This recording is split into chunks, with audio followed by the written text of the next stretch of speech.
이스라엘 자손이 여호와의 목전에 악을 행하여 바알들을 섬기며 애굽 땅에서 그들을 인도하여 내신 그들의 조상들의 하나님 여호와를 버리고 다른 신들 곧 그들의 주위에 있는 백성의 신들을 따라 그들에게 절하여 여호와를 진노하시게 하였으되 곧 그들이 여호와를 버리고 바알과 아스타롯을 섬겼으므로 여호와께서 이스라엘에게 진노하사 노략하는 자의 손에 넘겨주사 그들이 노략을 당하게 하시며 또 주위에 있는 모든 대적의 손에 팔아 넘기심에 그들이 다시는 대적을 당하지 못하였으며 그들이 어디로 가든지 여호와의 손이 그들에게 재앙을 내리시니 곧 여호와께서 말씀하신 것과 같고 여호와께서 그들에게 맹세하신 것과 같아서 그들의 괴로움이 심하였더라.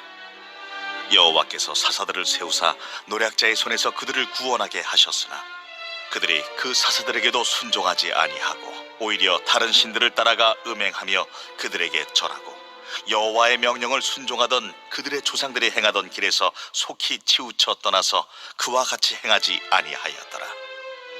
여호와께서 그들을 위하여 사사들을 세우실 때에는 그 사사와 함께 하셨고 그 사사가 사는 날 동안에는 여호와께서 그들을 대적의 손에서 구원하셨으니 이는 그들이 대적에게 압박과 괴롭게 함을 받아 슬피 부르짖음으로 여호와께서 뜻을 돌이키셨음이거늘 그 사사가 죽은 후에는 그들이 돌이켜 그들의 조상들보다 더욱 타락하여 다른 신들을 따라 섬기며 그들에게 절하고 그들의 행위와 패역한 길을 그치지 아니하였으므로 여호와께서 이스라엘에게 진노하여 이르시되 이 백성이 내가 그들의 조상들에게 명령한 언약을 어기고 나의 목소리를 순종하지 아니하였은즉 나도 여호수아가 죽을 때에 남겨둔 이방 민족들을 다시는 그들 앞에서 하나도 쫓아내지 아니하리니 이는 이스라엘이 그들의 조상들이 지킨 것 같이 나 여호와의 도를 지켜 행하나 아니하나 그들을 시험하려 함이라 하시니라. 여호와께서 그 이방 민족들을 머물러 두사 그들을 속히 쫓아내지 아니하셨으며 여호수아의 손에 넘겨주지 아니하셨더라.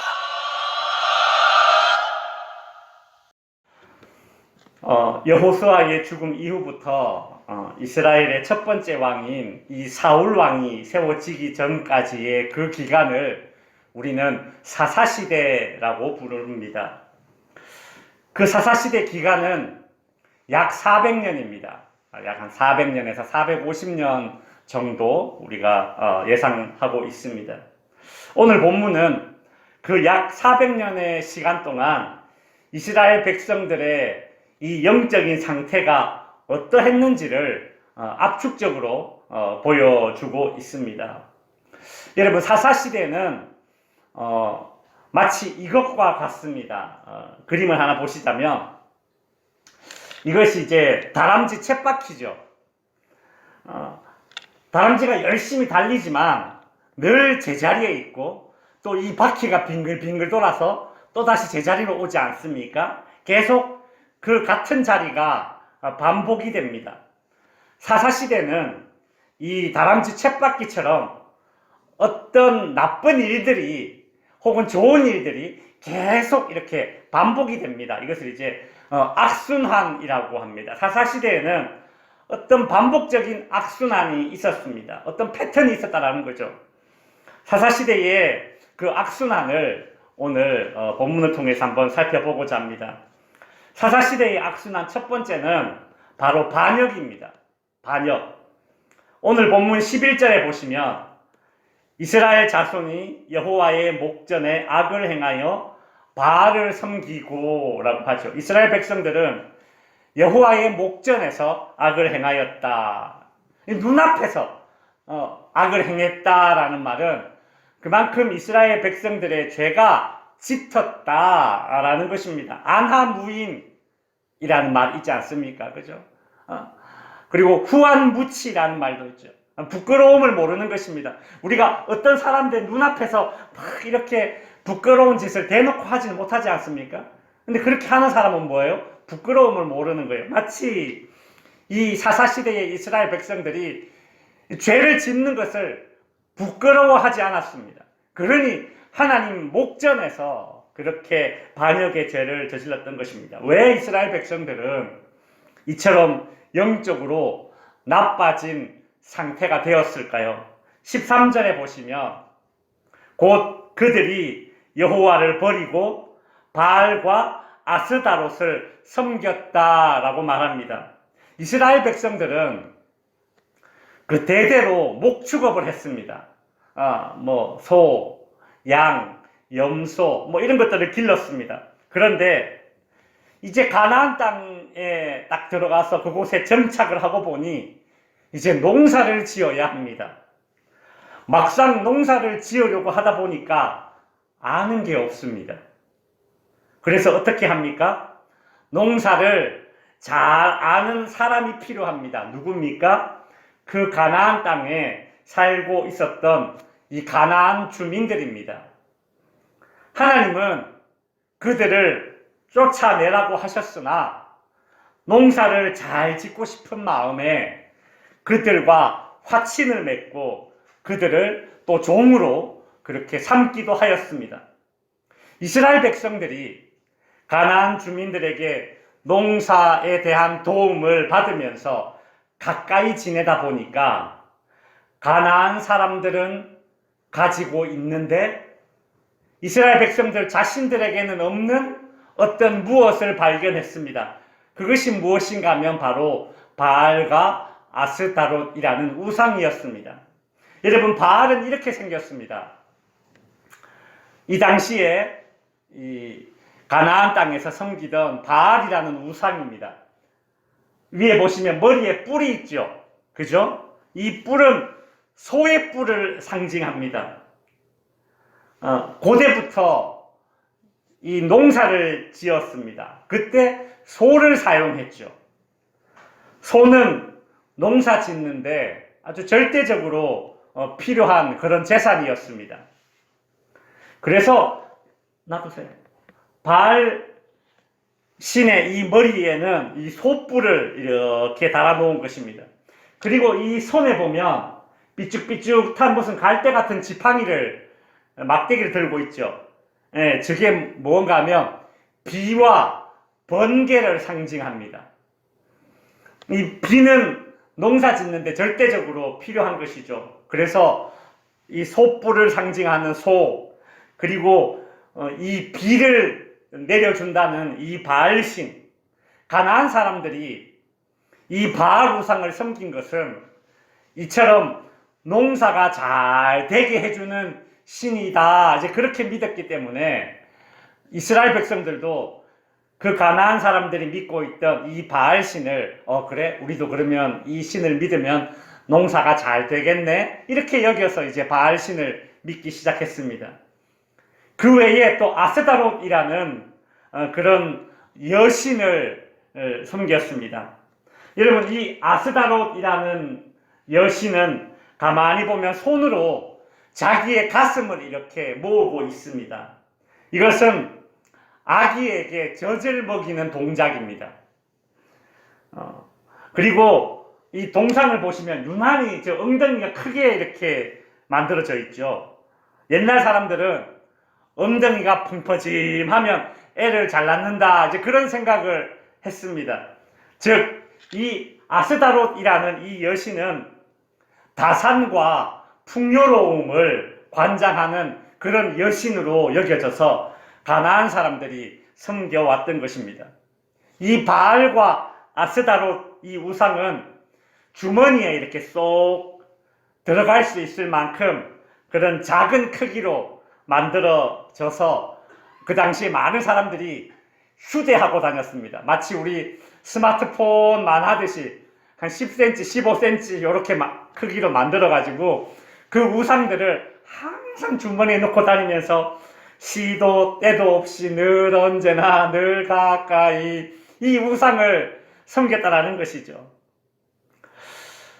이스라엘 백성들이 가나안 백성들이 섬기는 이 바알과 아스다롯 여신을 보면서 그거 참 좋다, 이제 우리도 농사를 지어야 되는데 그게 참 필요하겠다, 좋겠다, 그래서 그 바알과 아스다롯 여신을 섬기기 시작하였습니다. 하나님은 이런 이스라엘 백성들을 향해서 어떻게 반응하실까요?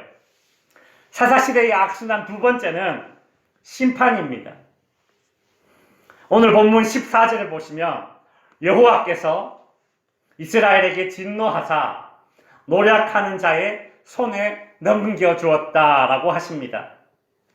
이스라엘 백성들의 이 배역은 하나님의 심판을 불러왔습니다. 오늘 본문에 보면 진노 그리고 재앙이라는 단어가 연거푸 사용되고 있습니다.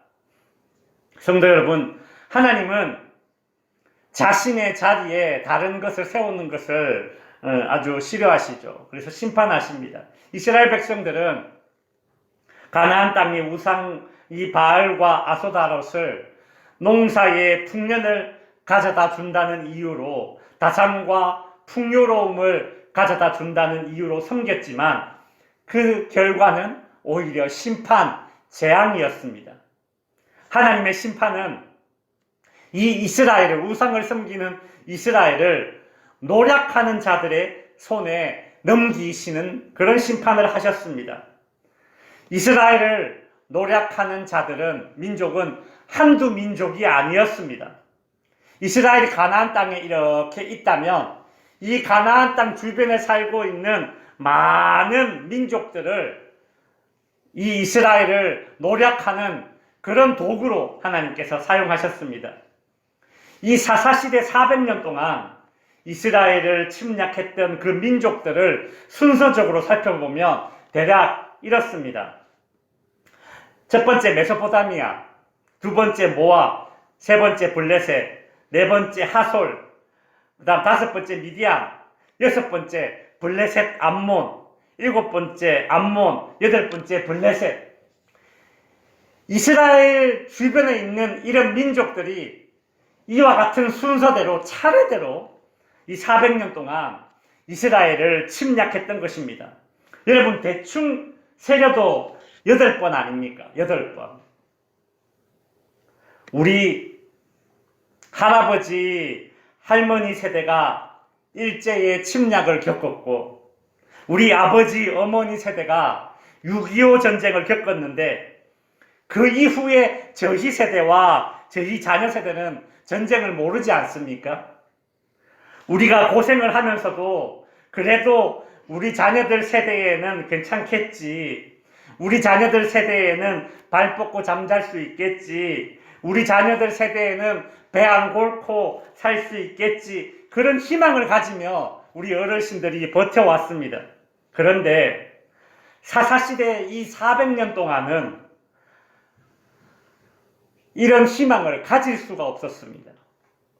여러분 한 세대를 대략 한 50년으로 잡았다 쳐도 적어도 이 400년 동안 이스라엘 모든 세대들은 한 번쯤은 전쟁과 난리를 겪었다는 것입니다.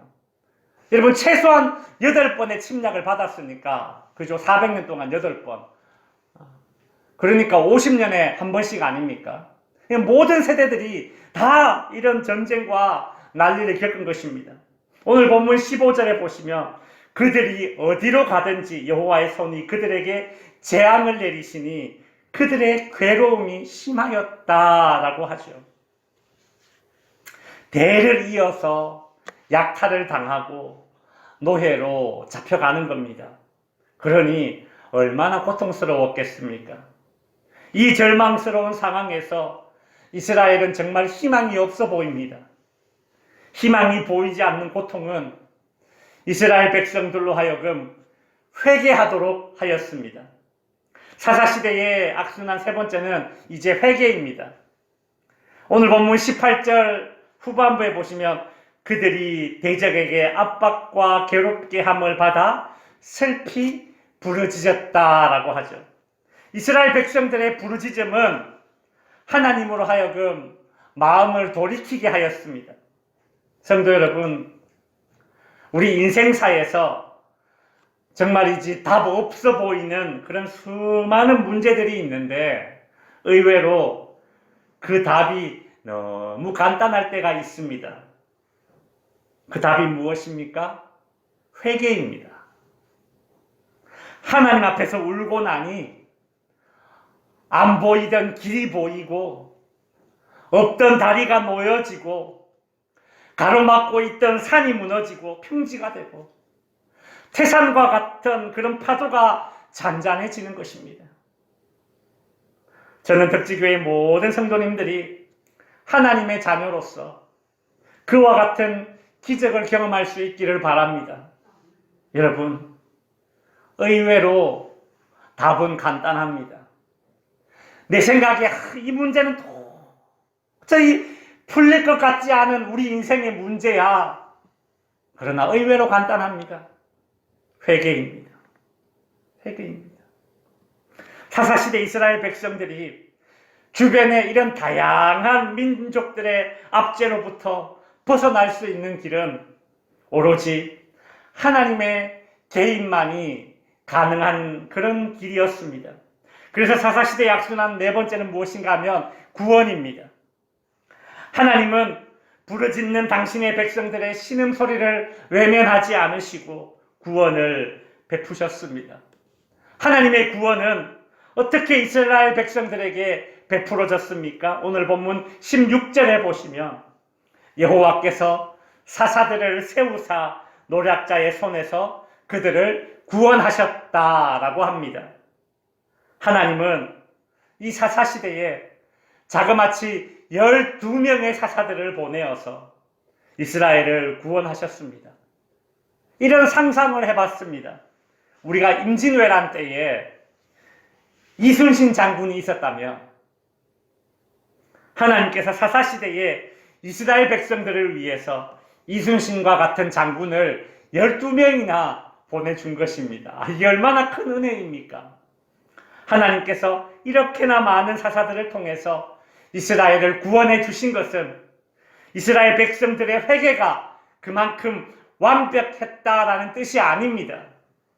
죄인들을 향한 하나님의 긍휼하심이 그만큼 완전했다라는 것을 보여주는 것이죠.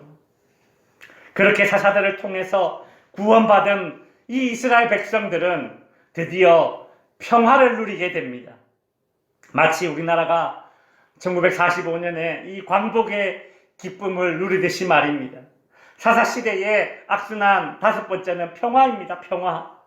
오늘 본문 18절에도 보시면 여호와께서 그들을 위하여 사사들을 세우실 때에는 그 사사와 함께 계셨고 그 사사가 사는 날 동안에는 여호와께서 그들의 대적의 손에서 구원하셨다. 평화를 누린 것입니다. 사사시대의 이스라엘 백성들이 누리는 평화는 사사가 사는 날 동안 누리는 평화였습니다.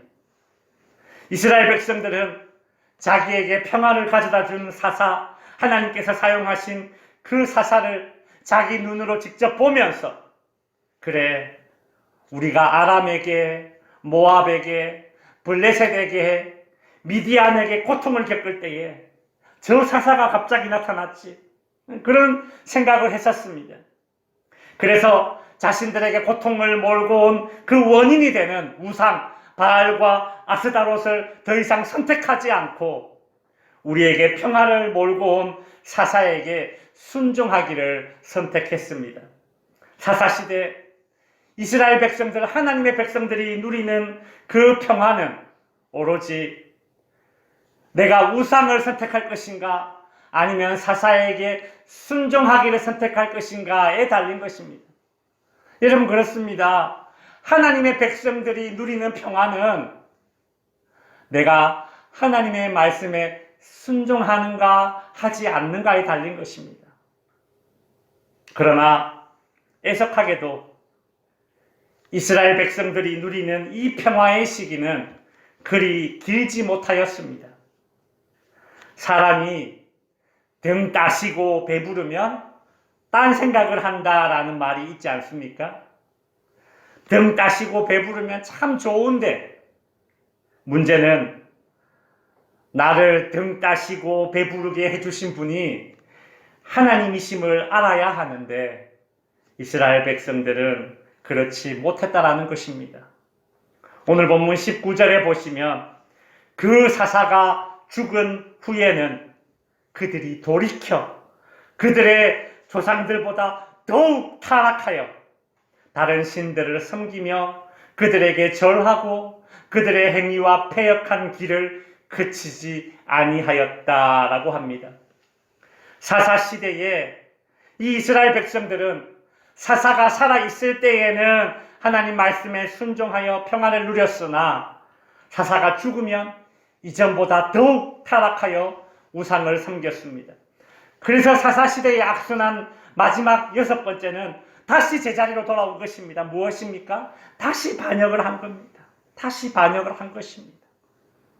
그래서 여러분, 사사기는 2장, 3장, 4장, 5장, 한 장 한 장 진행될수록 이스라엘 백성들의 반역은 더 심해지고 그때마다 이방 민족들의 이 억압은 더 가혹해지고 그럴 때마다 이스라엘의 이 백성들의 회개는 더 얄팍해지고 세워지는 사사들은 처음에는 정말 굉장한 자들이었는데 시간이 지나면 지날수록 이 사사들도 점점 인간적인 흠이 많은 사사들도 세워지기도 합니다. 그리고 그 사사들이 가져오는 구원과 평화도 그렇게 길지 못하고 점점 그 평화의 시기가 짧아지는 것을 볼 수 있습니다.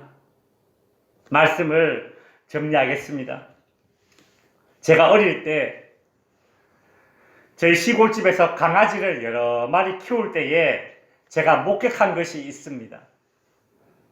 어느 날 강아지 여러 마리가 이 마당에서 막 뛰어노는데 그 중에 한 마리가 막 뛰어놀다 갑자기 탁 멈추어 서더니 저기 구석에 가더니 막 하더니 먹은 것을 다 토해냈습니다. 아, 저게 무슨 병에 걸렸나. 그 당시에는 뭐 멸치나 이런 것에 이렇게 쥐약을 뿌려가지고 이렇게 쥐도 잡고 했지 않습니까?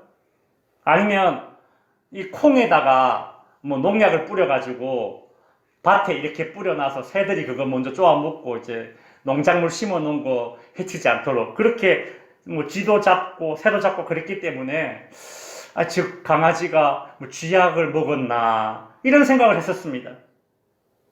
그런데 그렇게 이렇게 토하던 그 강아지가 엽기적인 행동을 하기 시작했습니다. 자기가 토한 것을 이렇게 냄새를 맡더니 다시 홀짝홀짝 빨아먹기 시작했습니다. 저는 그 모습을 보고 정말 기겁을 했습니다.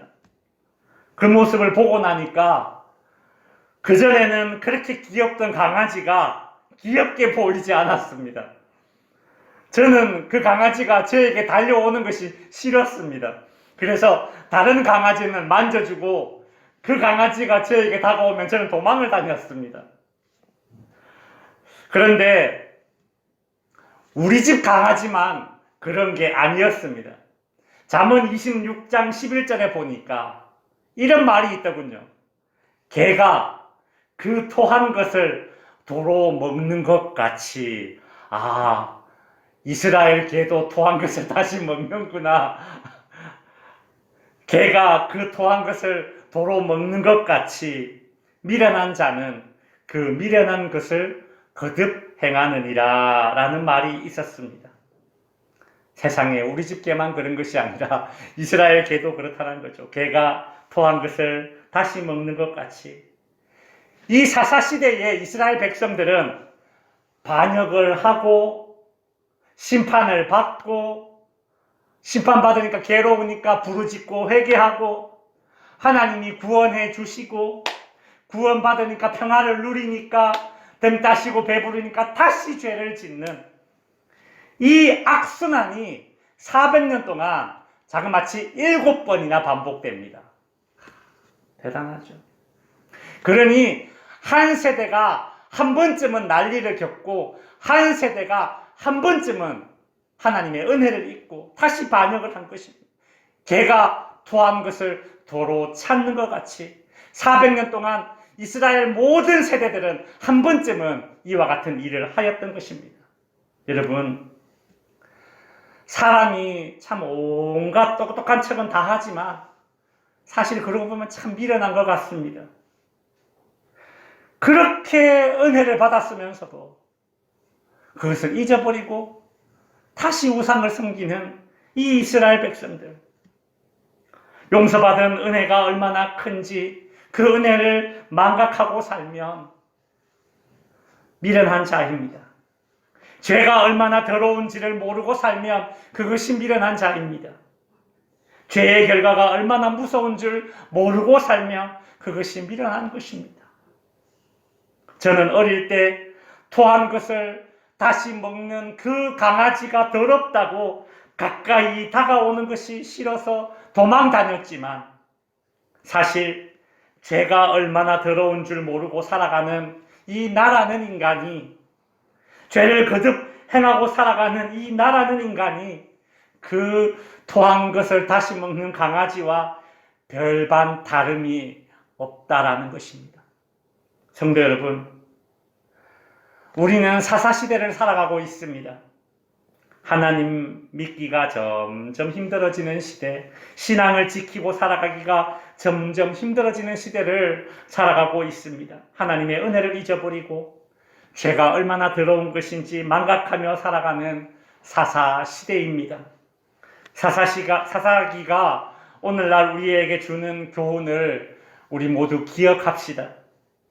사사시대의 이 악순환의 연결고리를 내 대에서, 내 삶에서, 내 신념에서 끊어버리는 저와 여러분이 될 수 있기를 주님의 이름으로 간절히 축원드립니다. 기도하겠습니다.